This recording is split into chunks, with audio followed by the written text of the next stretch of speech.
सवाल की एक बात है कि अब तो नकली की हद ही हो गई। गुजरात में एक जज ही नकली निकल आया, अपनी नकली अदालत बना रखी थी उसने, और जमीन के मामले निपटाता था।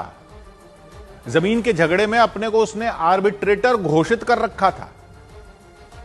एक दो दिन नहीं, 5 साल से नकली अदालत चला रहा था। 5 साल से नकली अदालत चलती रहे और किसी को पता ना चले।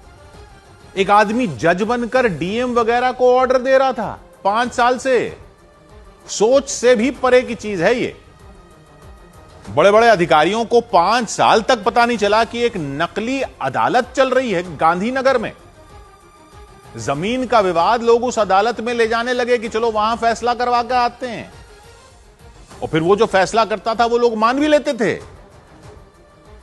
पब्लिक को भी लगता होगा कि जज से पंगा कौन ले भाई, उनको क्या पता कि जज ही नकली था।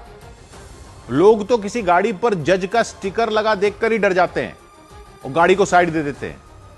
तो वो तो मान रहे होंगे कि उसके किए हुए फैसले, लेकिन फ्रॉड करने की भी तो कोई सीमा तो होती है। ऐसा कोई 5 साल तक कैसे कर सकता है?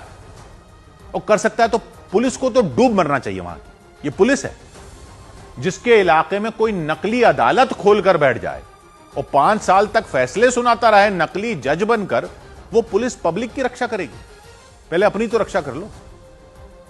चौराहे पर रेड लाइट क्रॉसिंग पर गाड़ी आधा फुट आगे खड़ी हो तो स्टॉप लाइन से तो घर पर चालान भेज देते हो, और पूरी की पूरी नकली अदालत नहीं दिखी आपको? 5 साल तक नहीं दिखी।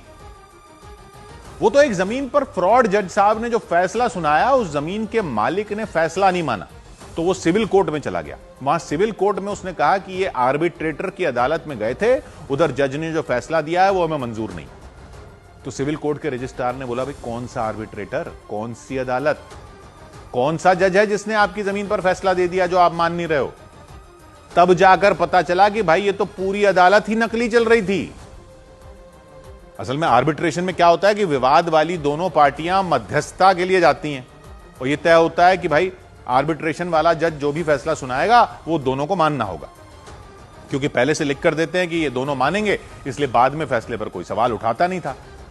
ऐसे 5 साल निकल गए। नकली जज ने तमाम जमीनें इधर से उधर कर दी। ये तो एक अब जाकर कोई आया जो सिविल कोर्ट चला गया, तब जाकर पता चला ये क्या हो रहा था। लेकिन बाकी भी तो कोई विभाग होते होंगे ना, पुलिस भी तो है, किसी को पता नहीं चला। तो बताओ पब्लिक ताली बजाए या हंसे या रोए? हे प्रभु, हे हरि, रामकृष्ण जगन्नाथम प्रेमानंदी, ये क्या हुआ?